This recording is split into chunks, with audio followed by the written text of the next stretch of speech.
The challenge that so many of us face in today's society is, especially in the US, the focus here is success is equal to your output.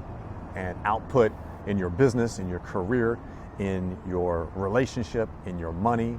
And that is overwhelming. It causes breakdowns and stress and anxiety and depression. And or people find some of these wins and don't actually get to enjoy them. What's up, my friends? It's Cletus Coffey, the founder of Be the Torch.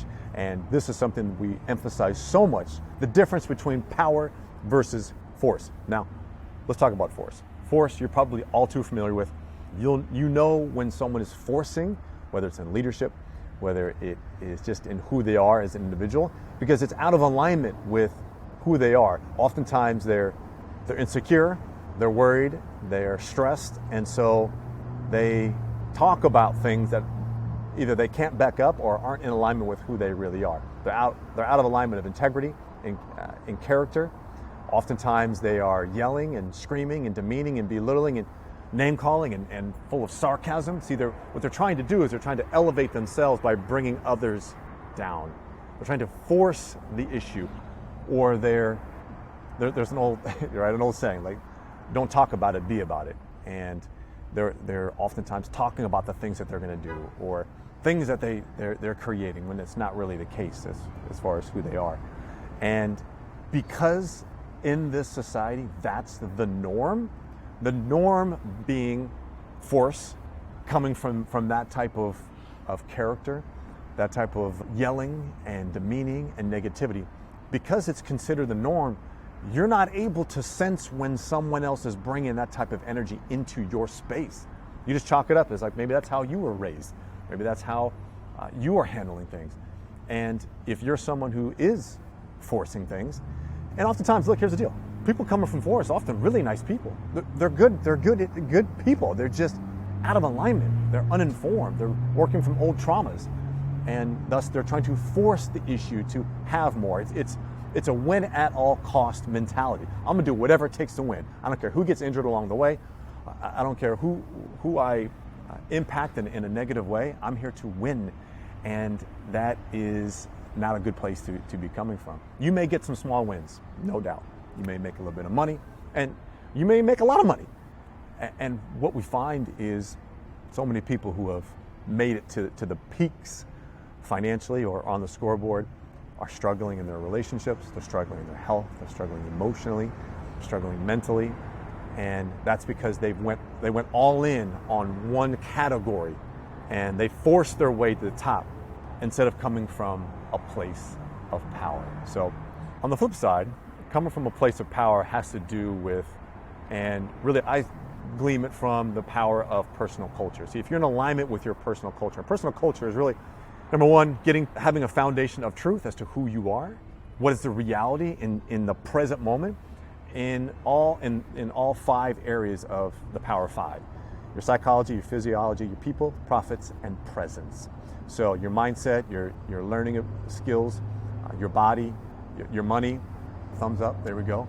Your relationships, and your connection to source or to a higher power. What is the truth in all of those areas?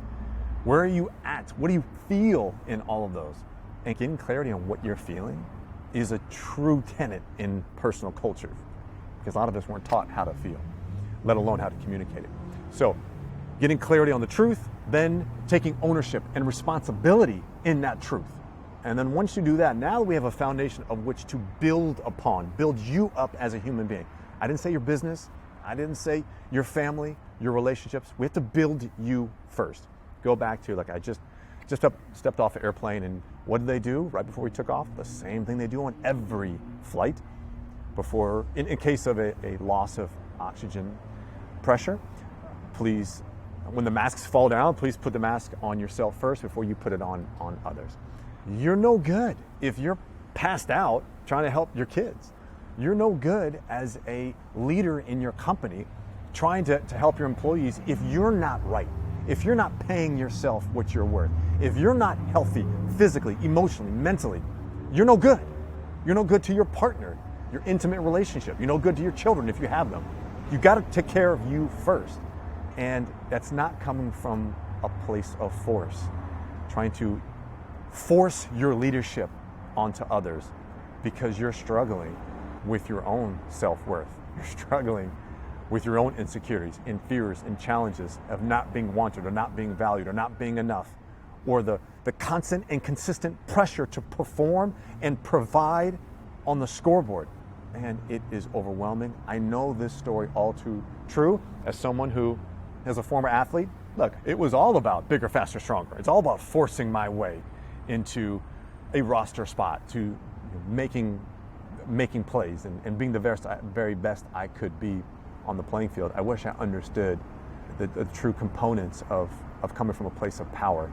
And unfortunately, sports teaches that forcing aspect that then carries us over into life after sports, which is exactly what I did, and carried it over into my business practice, into my relationships, and thus I was continuously trying to have things and do things rather than becoming it first. That's the power piece. The power of personal cultures. You need to become it before you can achieve it, have it, accomplish it. You got to come. No, I get it. Achieving and accomplishing, especially on the scoreboard, is part of the human experience, especially here in the U.S. But in a lot of countries across the globe. But power is getting clear on the truth, getting clear and taking ownership. Because once you take ownership and own it, and then you start to communicate that to those around you, what are people going to say about you that you haven't already said about yourself? So that strips away this layer of worrying about what others are going to say about you, whether it's your employees, your customers, and your intimate partner, people online. For those of you that are struggling with imposter syndrome, it's because you're worried what other people are going to say about you, because you're not strong and solid and standing in your own power. Because if you were, you wouldn't care. But you do, and thus you are lacking power. When you are in alignment with your authentic self, the truth, you own it, and it doesn't matter what people say about your flaws and your setbacks and your failures, because we all have them, where you were out of character, out of alignment, and made some really big mistakes or really some small mistakes. You own those things. What's anyone going to say about you? It doesn't matter, because you've already owned it and said it yourself. That gives you the power to step on to the next level, to become elite, to get online, to share content just like this, to connect with customers who you think are beyond your realm of capability, who wouldn't potentially work with you. You standing in your place of power is not demeaning, it's not yelling, it's not screaming, it is not name calling, it's not breaking others down so that you look better. You don't have to do that. You come from a place of power that's authentically yourself. And when you do, you invite people to do two things. Number one, they can stand in their own personal culture, the power that they have. You invite them to stand in that power. Or number two, you trigger them. So let's address number two first. People get triggered when you're standing in your power. So be prepared. When you own it, when you are authentically yourself, you're reflecting back to people their own insecurities, their own unwillingness to establish their own personal culture, their unwillingness to address their own fears and challenges and be their authentic self. And so thus, they push back on you. They get angry at you. They try to break you down. They name call, they point fingers, they say negative things about you. It's all on them. Whatever they're saying is about them. What people say about you is a reflection of them. So it's going to trigger them. And you have to be prepared for that. And it's probably going to trigger people that you know, like, and trust. People that you love are going to be triggered because you stepped into your authentic self. It's wild. I'm telling you, you can't unsee it. Once it happens, once you stand in that power, you'll see how people respond. Now, if they stand into their own power of personal culture, it's amazing. Because then the two of you, or the group of you, whoever it may be, but let's just say two people. It could be you and your employee, you and your customer. It could be you and your intimate partner. When you're each standing in the power of your own personal culture, not forcing agendas, not forcing insecurities, not forcing fears on one another. You're standing in your authentic self, ownership, truth. Number one, you can just hold space for one another. And that's powerful. I'm here for you. And I'm just going to be present. while you work through the things that you're working through. Number two, invites you both to come together to be innovative, to create things together. And you'd be surprised when you don't have other agendas that are getting in the way, other fears, other insecurities. When two people standing in power of their own personal culture, rooted in the 5 components: psychology, physiology, people, profits, and presence, what the two of you can create together. That's where it becomes unstoppable.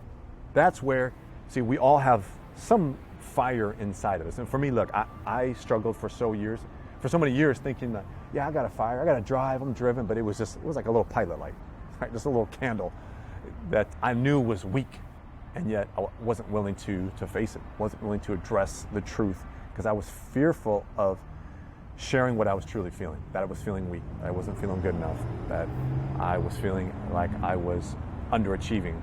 So once we put fuel onto that pilot light, which is truth, which is responsibility, which is owning your past, owning your mistakes, and owning where you're at in the present moment, most importantly. Owning where you are at. You put fuel onto that pilot light and it begins to boom, burn. Torch, baby. That's where we want to become the torch. And if I'm standing in my power, my torch is burning, and you are standing in your power, and your torch is burning, then the two of us are going to create a blaze together. That's where innovation and creativity, love, connection, respect comes together. Trust solid. Because I need to be able to trust you. The only way that I can trust you, and this goes for intimate relationships, it goes for working with customers, it goes to your employees and your business. We have to have gone through the fire together. I know you intimately, you know me intimately. And you may push back and say, Cletus, I can't share myself intimately with my employees, and thus, if that's the case, you are going to be beautifully mediocre. You are. You want to be elite? Being able to open up and be an example of possibility and share with your people where you're at, the truth, they'll support that. They'll resonate with that. And that's what power does. It creates resonance. See, I'm an object, a body that's creating an energy that meets someone else in that same frequency, that same power, and together we can create together. But if I'm not giving off that level, that energy, that frequency, then no one's able there to bounce back with, to receive it. And so we have to have the courage to step into our power. And again, it starts with truth, ownership, and building from there. So if you are ready to build, we're here to support you. The Be the Torch movement is here. And we are launching an incredible program for high achievers, just like yourself, who want to be the torch, want to be the torch and lead in your life. Be the leader and the human being that you were called to be. So you're playing small right now. You may have money, you may have nice cars, you may have all that. Yes, you're still playing small. There's much more for you to become in this lifetime. Obviously, you have to be willing to go get it. And if you're willing to go get it, we're here to support you. If you go to bethetorch.com, let's connect. Let's schedule a call together and let's figure out how we can best support you and which program is a good fit for you. You can obviously reach out to me and DM me. I'm at Cletus Coffey on all social channels. I'm here to support you and connect with you, find out where in the Power 5, which one of those or how many of those that you're struggling in, and where you want to grow and how you want to create that and become the torch so that you can be the leader for your family. You can become the leader for your employees. You can become the leader for your customers, and most importantly, you are the leader that you need in your life. You are your authentic, your highest self, highest version of yourself. I know you're capable of doing it. I'm your biggest cheerleader. I'm here to support you. And we have the content and the programs and the connection and the networking and the like-minded individuals just like you who want to go have success in all areas of life, and doing so in a way that's sustainable, that's in alignment with their authentic selves, so that they can create the lasting legacy that they want to have here. So bethetorch.com, or reach out to me at Cletus Coffey. Go ahead and comment torch in the comments here, and that lets me know that you're ready to go, and we can get you connected and start talking next steps.